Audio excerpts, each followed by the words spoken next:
Hello, everyone, and a very warm welcome to this conversation tonight, and a very big thank you for joining us for today's dialogue, which is part of the Culture and the Smart City project. I'm Shufen. I'm the curator, research advisor, and arts manager behind this project. And for my full-time job, I'm also currently an assistant professor at the Singapore Management University, where I teach and am lead coordinator of the Arts and Culture Management program. And I'm delighted to welcome you to tonight's conversation. But before we start the conversation proper, I would just like to share some contextual background of the project, which might be of possible interest to those of you who are joining us here for the first time. So please bear with me for just a few seconds or minutes. So the Culture and the Smart City project is a multilateral collaboration first initiated by the European Union National Institutes for Culture, or UNIC for short, members who are currently in Singapore. The project is supported under the guidance of the Goethe-Institut Singapore. The seedlings of this project were once planted in a pre-pandemic time, more than 2 years ago. Together with my initial collaborators, which includes our moderator for tonight, Aurel, I would like to believe that we commonly share a strong belief in the role of the arts and culture to our everyday lives, and in particular that there should be a robust discussion and contemplation about the role of urban cultural transformation in our future cities. And while the smart city is not a new concept or discourse, we found it to be a useful framework for us, as it starkly highlighted how the arts, culture, and creativity have often been left out of the conversation when we conceptualize cities of the future. Hence, we adopted the smart city framework as a means for us to think about what's missing when we consider the cities of the future, and as a means to highlight the significance of the arts, urban cultural transformation, as well as the human-centric perspectives that draw attention to how the context-specific ways in which we experience, navigate, connect with, negotiate, and play within our increasingly digitalized and urbanized environments, which then brought about this Culture and the Smart City project. Overall, this project aims to create a multidisciplinary and translocal space for deep contemplation and imagination on urban cultural transformation from a smart city perspective by bringing together artists, researchers, activists, and experts from varying fields across the globe. And although, like almost everything else, while COVID-19 did disrupt many of our initial plans and dreams, we still managed to launch and complete phase 1, which was a virtual fellowship network. For more details, I encourage you to visit our website and read the many thought-provoking insights of our phase 1 fellows. For phase 2, which was kickstarted in August 2021, for me, it was important for this particular phase to broaden the conversation beyond the virtual fellowship network by enabling and inspiring others to join in this conversation of what urban cultural transformation means, especially from the perspective of the smart city. Because we felt that it was in the unarticulated and unforeseen gaps that new possibilities and new potentials begin. And I hope that many of you here will join us in phase 2 and also share your insights about culture and the smart city. Phase 2 consists of 4 public programming strands. One key programming strand is this Culture and the Smart City Provocation series, which will consist or has been consisting of live virtual conversations and events exploring what could and what should be the role of urban cultural transformation in the future smart city. And we hope that this series will offer fresh perspectives on how culture and cities are evolving before our eyes. We have held 4 provocations so far, and you will be able to see the topics and speakers on the slide. We strongly encourage you to visit and re-listen to their dialogues, which are available on our website or on our YouTube playlist. And tonight, I'm pleased to share that for this 5th provocation, we will be joined by 2 amazing individuals from very different disciplines and experiences who will converse with each other to further explore what urban cultural transformation really means and entails through a focus on different cities around the world. Importantly, I also hope that each of you here will also join in the conversation to share with us your thoughts, comments, and questions by using the chat function. And with that, I hand over the virtual floor over to Aurel and wish each of you new insights and inspiration from this dialogue. Thank you. Thank you, Sue Fern, for this kind introduction. So my role here is to moderate this talk, and I will be collecting also comments and feedback from the audience so that we can have a lively discussion. But I think now it's time for me to invite our speaker for today. Frédéric, are you ready for your presentation? I am. Okay, the floor is yours, Frédéric. Okay. Bonjour. Hello, everybody. I'm in Paris right now, but I'm professor on creative economies at the university 𝐓𝐡𝐞, which is the University of the Arts in Zurich, Switzerland. And the short presentation I'm going to make, and Aurel will react to that, and you're also welcome to react, and we can exchange. That's why I will try to be only 20, 30 minutes long for the first introduction. Is basically based on a series of articles and books that I published on smart city in the last decade. I wrote a book title is Smart, like smart city, but only smart.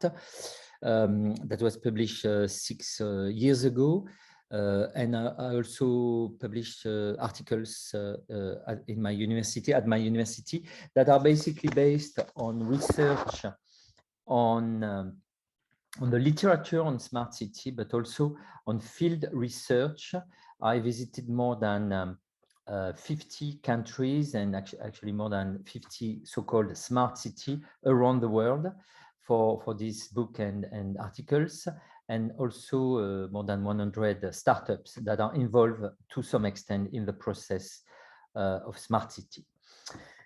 I don't want to go back for a very long time on the definition of smart city and the history of the so-called smart city concept formula. You might remember that it kind of appeared in the years 2000, mainly around IBM, and also President Bill Clinton mentioned it, and Wired magazine also mentioned the expression. So it's kind of a new, not so old concept. But the important point to begin with is that the smart city idea was immediately taken and used by corporation. So it is, and it still is, a very corporate model. IBM, first of all, Cisco also, but it was then used as one of the core activity for Google, of course, but also for Accenture, Schneider, and some, I mentioned French corporation, but I'm sure it's the case everywhere. Vinci, Engie, Veolia, Suez, Schneider Electric, all these big corporations made the smart city as a key concept for their corporation.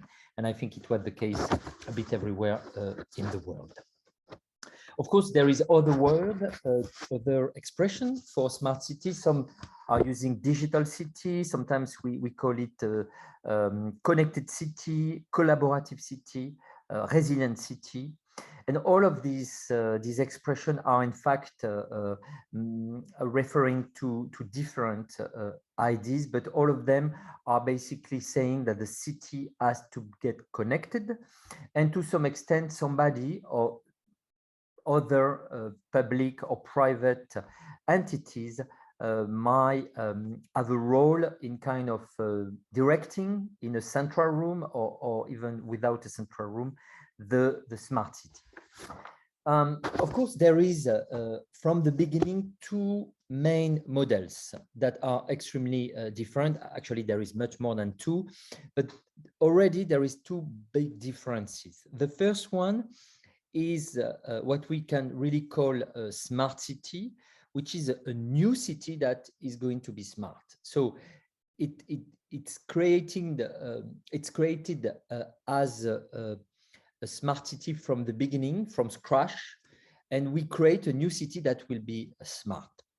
Of course, that's a pretty rare kind of city. I will mention some of them, but in fact, in the majority of the smart city we are going to discuss today, they are more what we can call, and that's the second kind of smart city, a smarter city. It means a city that is already existing, and we can just try to make it smarter, more smart, in a way that we are not creating a new city. In the first example, I visited some of these models. In general, they are not in European or American, North American places, but it's much more in a developing country where they want to create new city, and they also expect to focus more on technology. One of the first example I visited already 6-7 years ago, and again more recently, is in Russia, and the name of the city is kolkovo. Kolkovo, we are, if I remember well, 30 miles, 30 kilometers, a bit more from Moscow. So we are in a place where nothing existed before. So it was chosen to create a smart city in Kolkovo, and it was a project by Dmitry Medvedev when he was prime minister. And the goal was, it was a government strategy where all the big corporations like Microsoft, Google, and startup should and will have to go in terms of getting money from the project. So Kolkovo was created and building were existing already 6-7 years ago. And since that, the project evolved. I will go back later on the trouble that the project had. Another example is Kansas City. Kansas City was also a top-down project in Kenya. So here we are south of Nairobi, something like 100 kilometers, but it takes more than 1 hour to go there because it's a very bad highway. And you know, Africa, you have people in the streets, you have a lot of buses, so it's pretty long to go there. And when I visited it, it was basically only grass, some elephants were there, but nothing really was built. And it was the idea to create a smart city where all the new startups, and as you might know, in Kenya, some startups are extremely modern. There is a kind of tech hub that already exists in Nairobi, and the idea was to bring all these corporations with a lot of money and an international corporation as Google, Microsoft, and so on, in Kansas City. That was a new city. I don't want to give you many examples, but there is 2 others that I visited. I visited Rawabi. Rawabi is a new smart city in Palestine. So we are basically north, about, if I remember well, 50 to 70 miles top from Ramallah, not far away from Birzeit, the university in Cisjordania. And that's the city that already exists. So they are already building a lot of houses and building and shops, but it was created from scratch again with Saudi money and Emirates money, and it was supposed to be a smart city. And I will take a last example that I also visited. It's a new capital in Cairo. So it's east of Cairo, about kind of also 100 miles. It's between the Suez Canal and Cairo. So it's a new capital that will be the name of the new Cairo. Supposed to be the next capital of Egypt. All the embassy, government offices, administration will be in New Cairo. And when I visited it, it was 2 years ago, just before COVID.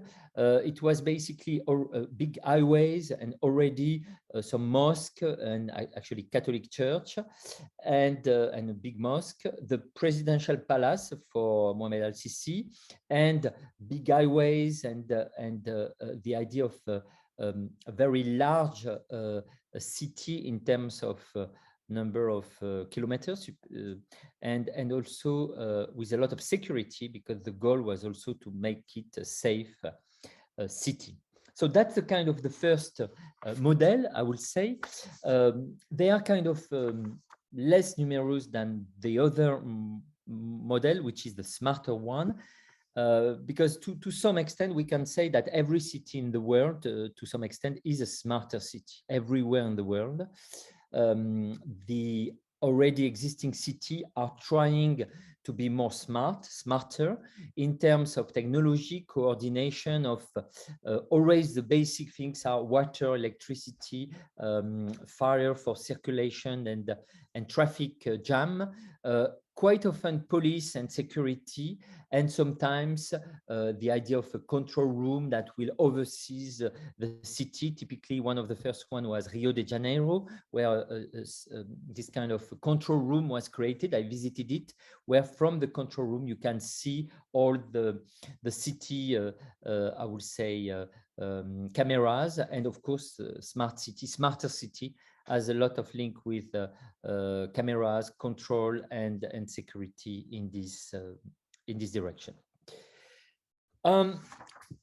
As far as I know, and I mentioned that before, these two kind of model, the smart from the start city and the, let's say, a retrofitted city, to take the smart and the smarter city. So the smart from the start city and the retrofitted cities are always in need to work with cooperation. That's why cooperation became central in smart city, even though even when the government is in charge, they of course need cooperation to operate the system. And to some extent, Google and IBM were the two main actors in the beginning, even though it's two separate cooperation. As you know, they were extremely working together in the sense that the IBM model was a model, a Google model with the IBM logo, when the Google model was IBM solution with a Google logo. So the two were extremely intricate and linked. One of the key projects from Google has been in the 2010s. The Google City, they tried to create, first of all, in Columbus, Ohio, and also in Toronto. The project in Toronto that was launched in 2015, Sidewalk Labs, which I visited, is the kind of one formula tout en un, as we say in French, like all-you-can-eat restaurants in a Chinese, some Chinese restaurant, where you have both the design, urban design, cutting-edge technologies, the management that was made by corporation called 𝐒𝐿, part of Google, a transportation system called Replica, also part of Google, a traffic jam and light system based on Google Map called Flow, health coordination called City Block, and at the end, a technological infrastructure called SIP. And all of these small corporations were part of Google. It was actually Sidewalks Labs were a lab, so an experimentation, research and development from Google in Toronto, and it was basically the idea to create a Google city. However, as you know, in 2020, so 2 years ago, 1.5 years ago, the project was cancelled, stopped by Google for several reasons. Officially, they said it was because of difficulties and actually the COVID.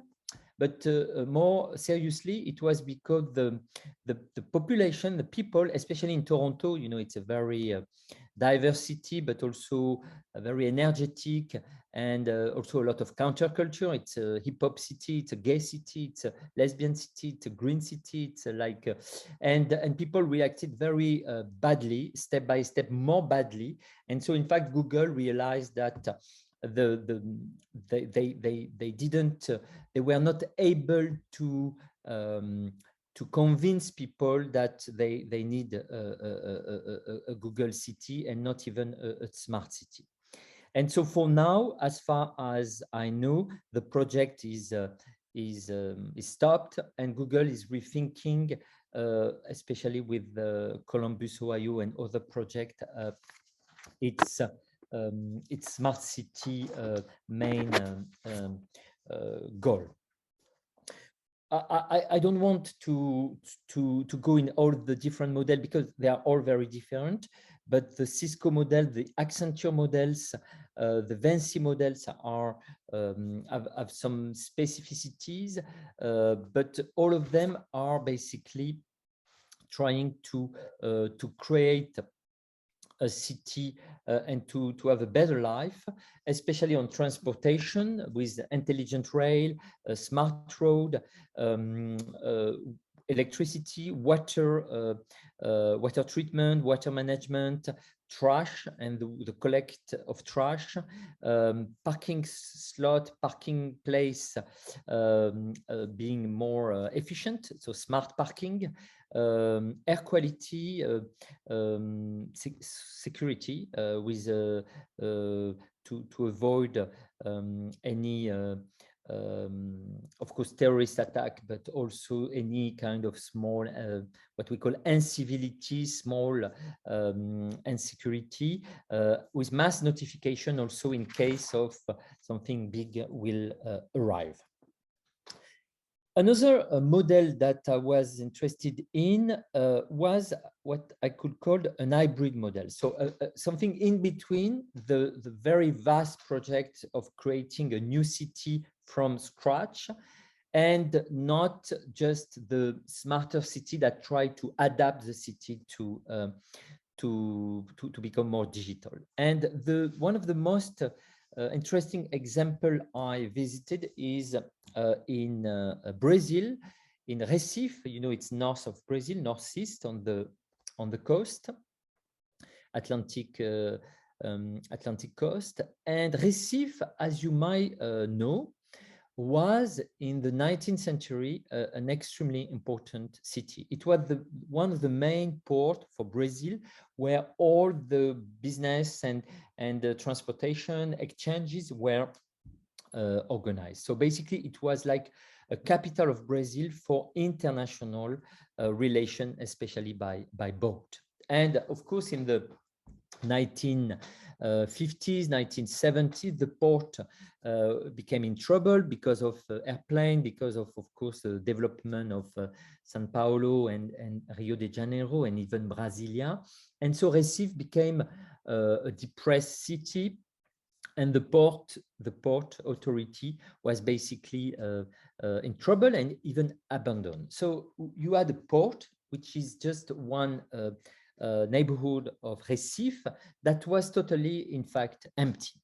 So the idea of the mayor, but also of the state, was to recreate the port, but instead of creating the port with boat, because it was not really efficient anymore, even though they did that to some extent with big boats and transportation north of Recife, they decided to create a Porto Digital. That's the name of the place, Porto Digital. So it's just a neighborhood of Recife.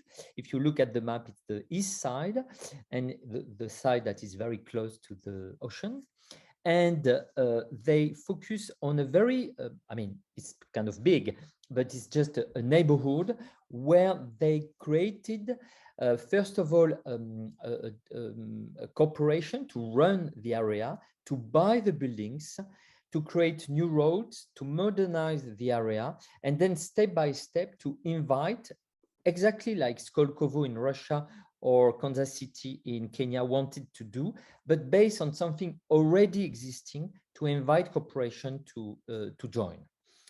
And they were very clever from the beginning to say we need to create Porto Digital as a neighborhood where the people would like to come. So the idea is because the buildings, the housing were destroyed or empty. First of all, they renovate all of them, and they invite corporation to modernize the area, thinking also of having bars and restaurants, cafe, even gay bars, and to make the area a place where people wanted to go and to visit. And in fact, it worked pretty well because it cost a lot of money, but the idea was very clearly to mix up Microsoft, Google, big corporation, small startup, universities, but also a living place with a lot of restaurants, apartments, and of course, artists, museums, and a place where you can live with pleasure. So it's basically like kolkovo at Kansas City, but based on a place that already existed. So the idea was not to create a new city, but to use a very famous city, a port that used to be an international hub, to recreate it as a local modern hub, digital for today. And here, I think that's part of the success of Porto Digital, and let's say honestly, the failure of kolkovo and Kansas City for now. It's that the place exists.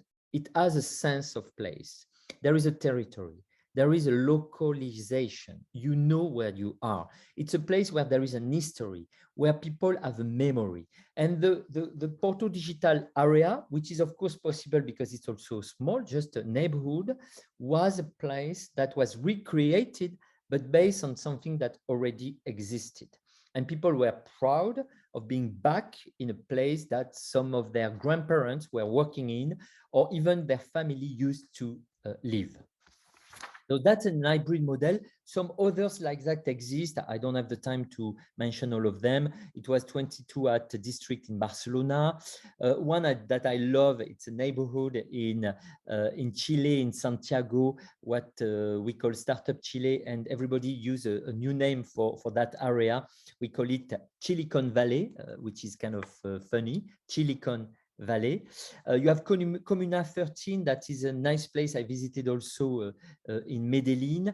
You have a smart city a bit like that in Singapore. You have one in Finland. And I visited many others, so I don't want to be too long on just describing, but that's a model that you can find in many areas.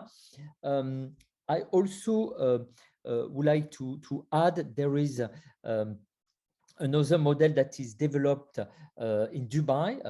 That's not new. That was one of the first smart city, digital city in Dubai. But so it was created from scratch. But Dubai was created from scratch everywhere, and so it works pretty well. I was there like 2 weeks ago in the digital city, and it's in Dubai, and it's for now it's a pretty successful example. And in Saudi Arabia, they want to create a new example of a very big smart city. They already have one kind of existing, but they are going to create NEOM in Saudi Arabia, will be northwest, close to Egypt, Aqaba, and in fact Eilat in Israel. And there they want to create a smart city that will be 26,000 square kilometers, which means 250 times the size of Paris. So I don't know if you can imagine what could be a city 250 times bigger than Paris, and it will be called NEOM, and it's one of the big projects of Mohammed bin Salman, the prince that is running this kind of project. I'm going to have 10 more minutes, Aurel, or do you? Yes, it's okay, or maybe a bit quicker. I will go. I've been taking some notes, and I think we've covered a lot of interesting points already. Frédéric, if you don't mind, let me just interject and capture a few of the things. Okay, let's do that. And I will finish, you have given us a really great tour d'horizon of contemporary smart cities, and what I want to take away is that the smart city is happening everywhere. So you said that it started fairly recently in the year 2000, but you've given example from Kenya, Palestine, Russia, United States, Brazil, and Singapore, but we could add Paris, which is very ambitious in transforming itself to become a green city, but the green goes together with a digital city. You also work in Zurich, which is claiming itself to be a smart city, even though it's one of the oldest and maybe most conservative cities in Central Europe. So smart city does not is not exclusive to the West, is not exclusive to new cities, happens in developing countries as well as in developed countries, happens in small cities and in large cities, happens in many different shades. What I actually like to draw upon is that we seem to see now a proliferation of smart cities that become a key term in urban development. In fact, as a planner myself in an engineering office, I cannot talk about cities without talking about smart technologies, just as we have smartphones. One of the really interesting points to me is that if in this hybrid model that you mentioned, there seemed to be more participation, and there seemed to be less of a master plan by a corporate-driven agenda. It seems to be when you talk about Recife, and we could talk about Barcelona, and we could talk about other examples across the world, where people say the smart technology enables certain things that were difficult to access. So for instance, they enable participation. They enable also new types of economies. You talk about creative economies. So a lot of the creative economy is enabled by networks that allow people to work remotely, to sell their services outside of the city boundaries. Now you can now live at the beach and work for I don't know, a big city client. You know, there's no contradiction anymore. So I would like to maybe just take that point and say the smart city is everywhere. It takes any shape. It is affecting even things that we don't really call cities in the key sense. It can affect villages. It can affect whole regions. When we talk about the Silicon Valley, it's not just one city. There are many cities. They're all connected, and these types of networks, we can see them emerging a lot. We can see corridors. We can see regions. We can see even transnational efforts to create synergies and so on. So let's just say that the smart city is there. The second thing that I wrote down was that despite the early connotation of smart cities being driven by big corporate agendas, this term is so malleable that it can also be turned into something, let's say, new, something progressive. Yeah? You say there could be the smart and queer city, there could be the smart and green city, there could be the smart and I don't know what city. So for me, the question is, where can smart be going? We know it started with technology. There's still this idea that it's related to, or that's analogous to a smartphone, but where could it be going? So I'm just going to play it back to you. Maybe you want to comment on these two things. The one is that the smart city is everywhere. And the second thing, that the term, despite having matured and undergone certain changes, is still as malleable as it was in the beginning, which I think is a chance for it to evade the corset of corporate, the corporate technological view. Okay, thank you. I totally agree with you, and I would like to add that until now, you and I were mainly discussing the technology dimension of the smart city that was and still is the main and the core business, I will say, of the smart city. But I do think we need to have to see an evolution of this model in two, at least, maybe others, but at least two new directions. And these two directions will add something missing in the smart city from the beginning that explain also the Toronto Sidewalk Lab mistake is the citizen dimension. And in fact, the smart city will have to go on a direction of becoming a smart citizen city. And two ways to become more smart citizen oriented is, first of all, the sustainable city, of course, a green city that is already now everywhere, a new dimension of the smart city. It's pretty new. I mean, it was in the last 10 years, but everywhere now, whenever you speak to smart city, in fact, you speak also to a sustainable city. That's not my specialty, so I don't want to be very long on that, but I will say that this dimension will have to be taken seriously in the future, and now already it is at the core of the smart, and I will say, and sustainable city. Smart and sustainable city. You were mentioning Paris. I follow very well what Anne Hidalgo was doing for the last, and before her, Bertrand Delanoë, the two socialist mayors that run Paris for the last, I don't know, 15 years at least, maybe more.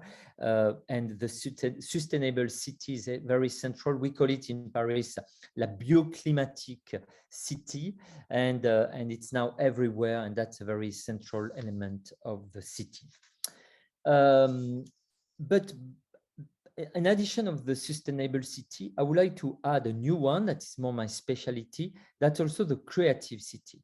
So I will defend the idea of we were at the smart city, and we have to go to the smart, sustainable, and creative city. That's, if you want, double. It's a smart, sustainable, creative city. So double S, double C, SSCC, if you want this kind of name. Why creative? Because in fact, when you look at the model, and I don't have the time to explain in details the Chinese model, for example, of the smart city, that is a smart city with a lot of safety, and safety means security, and security means control. So that's the way also the smart control city is imagined in China. So you have the government model that is about security, or you have the corporate model that is about efficiency, and also to some extent economics rentability, economics profits. The artist and sustainable also issue within the smart city gives us something in between. A city that is only government oriented doesn't work in many ways. A city that is only corporate oriented doesn't work, like the Google city shows. What we need is, first of all, a mix of the two, and also more citizen in between. And that's basically what the artist can do. The artist, in fact, is somebody that follows the public good. Is not a corporation, is not a government, is in between, like actually journalists, like intellectual researcher. And the role of the artist is much more than that, because a lot of studies that we have are showing that the place of the artist is extremely central in this debate. For example, in city like London, but also Los Angeles or Tokyo, even Paris or Madrid, you have between 9 to 13% of the work forces that are artists. So the artists are extremely important already in city, and they play an important role in terms of dynamism, cultural dynamism, economic dynamism, and they are very mobile, they are very flexible, they are quite often start-upers, freelancers, entrepreneurs, self-employed. First of all, they can move away if they are not happy. They are also much more diverse than the rest of the population. 33% basically of the American artists are freelancer, self-employed, especially 65% among the writers, 57% among the visual artists, 40% among the musicians. So this population, we call it, and I used to call them slash artists, but because now they are not just artists, they are, for example, photographer, designer, visual artists. They are mixing several activities, are at the core of the development of city. So taking care of them, looking at the diversity they create, meaning that your city might be not just government run or not just corporate run, but open to this kind of diversity. I give you back the floor. Thank you. I think this is really great because it touches upon some of the very early questions Sufern, Hansong, and I and others had around this term of a smart and cultural city. So, as Sufern has said in the introductory remarks, we share this common belief that it's not just about technology, it is about the people that live in cities.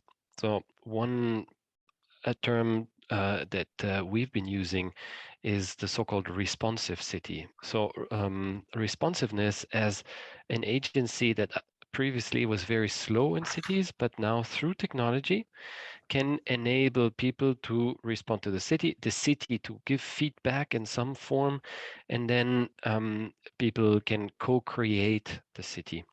And we're also aware of this transition from the industrial age to a service age to maybe a post-service economy, which can only be driven by our imagination, by our creativity in the widest sense. So nurturing this kind of creative economy in cities is an obvious way to go.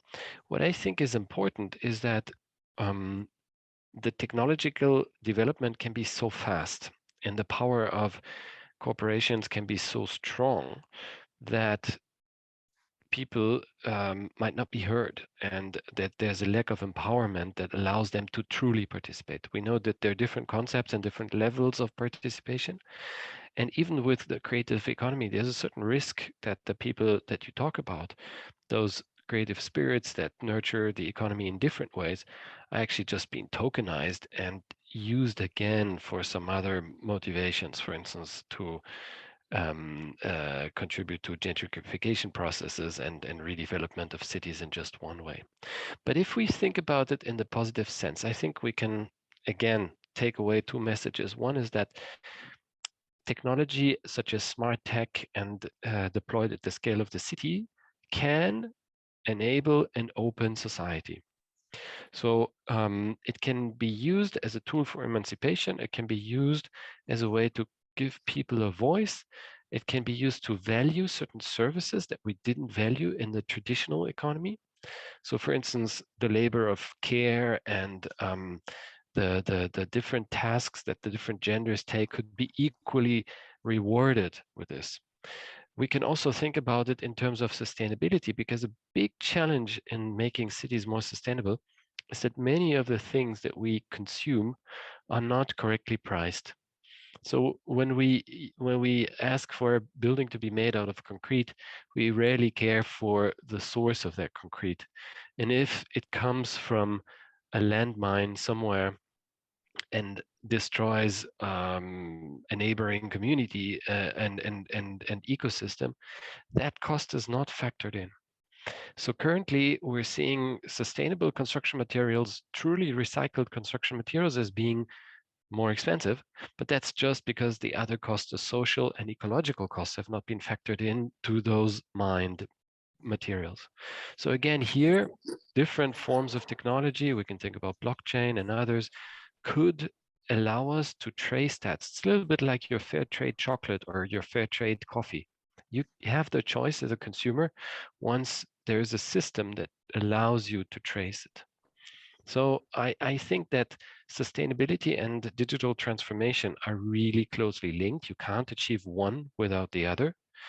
And for me, sustainability is a goal, but digital transformation is the means. So I think that some of the smart city examples, particularly the ones built from scratch, they take smart city as the goal.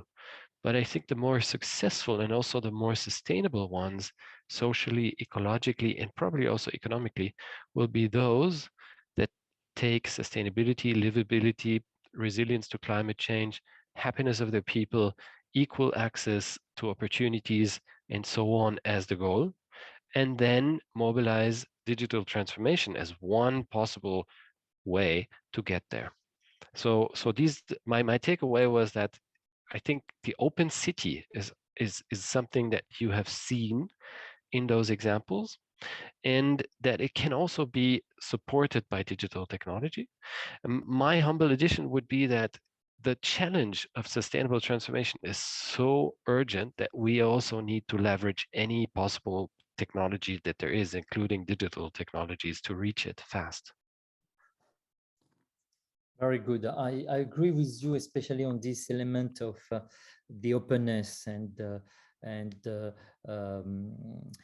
some extent to keep what makes you happy to be in a city, which means the freedom and the freedom of living together.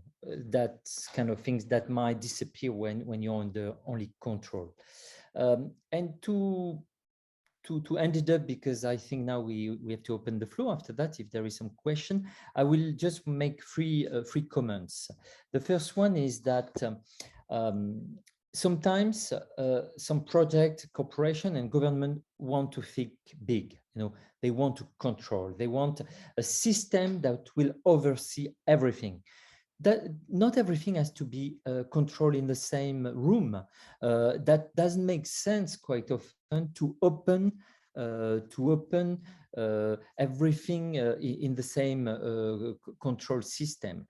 First of all, it costs a lot. It's extremely difficult to build, and at the end, it doesn't work because nobody, except maybe Vladimir Putin right now, nobody wants to control everything, and it's not good. So I use here the concept by philosopher Michael Walzer, spheres of justice. I think every spheres, every part of the debate, part of the problem, part of the answer has to be run by a different entity. And that's why and how democracy works. Not everything under control in a control room, but everything controlled separately in specific control rooms that are linked to a specific project by different actors. Sometimes the corporation is better. Sometimes the government is better. I mean, terrorism has to be done by the government. However, the water cannot be done by some private corporation. And so at the end, I believe in tools, not in big systems, but in little tools. When you are in Kansas City, you see it doesn't work, at least yet. But when you are in Nairobi, which is the capital of Kenya, where the people live, you have a lot of tools like Map Kibera that I discovered. It's a map that actually works like a Google map, but Google Map doesn't work in Kibera. Kibera is a big ghetto, a black ghetto. So Map Kibera replaced Google Map to give you information about where is the water, where you can find electricity, what kind of security problem you have. So it's a very local-based, bottom-up tool. In this case, it's an app that will help you. The second point I wanted to say, that's why also I believe the artists are important. Artists can play a role in several levels. Of course, they can just be more interested in the subject, in the city, and sustainability by the subject in their work. That's something they have done for a long time. Second of all, they can play a role in terms of mobilization on the subject. Third of all, they can try to rethink the city and to rethink sustainability, imagining other things and even changing their art. Typically land art was like that, or even to some extent the activity that were done, povera arte povera, or these kind of things were also part of the answer. And the last element, they can also change aestheticism, thinking of the future. On all that, I wrote several articles. I also use what Bruno Latour said in a very good book called Où atterrir, Where to Land. I think the English title is is much better. I will find it in a few seconds. I don't have it right now, but it will come out. I forgot the English title, but basically Down to Earth. That's the title. Bruno Latour, Down to Earth in English, ou Atterrir in French. I recommend this book. And the last remark, the third one, and you mentioned that, Aurel, that's why I really agree with you on everything, but especially on this point. I think the definition of the future smart, sustainable, and creative city is singularity, is territory. There is no such a thing as a smart city, like Google used to think, that you will apply everywhere. It doesn't exist, and it's not going to work. What works is for every city a different way of thinking, a different way to organize the city, depending of history, depending of demography, depending of the needs, depending also of the citizen and their will. That's why Porto Digital was a good example, because it was really bottom up. It was really based and created with the people. On the long run, you don't create a smart, sustainable city in 2 years, and it's also based with the people. And that's basically, at the end, we come back on the so-called expression created by Marshall McLuhan. You know, a smart city should become, at the end, I said that a smart, sustainable, and creative city, but we can also call it a village global, a global village. That was the way city were thought to be in the past.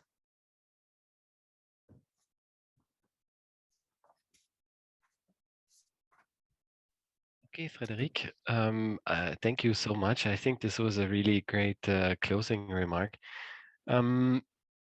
And I have to say, I personally really enjoyed this discussion. So the last point that I take away is that despite the fact of the rapid development of the technology and maybe the complexity that comes with it, it is still something that was kickstarted by humans, and it's still something that can be changed and directed by humans. So I think we should embrace this and shape the smart city. Yeah, there's still plenty of room. It's not a one-way road. It goes many ways. It's there could be different smart cities across the world. Maybe we don't even need to call them smart city in the future anymore. Exactly. So I'm just picking up one question here. Thank you, Frédéric, for your insights. I wonder if you could respond to Aurel's question. Where can smart cities be going? So where can they be going, especially since it seems as though many cities have adopted some form of smartness?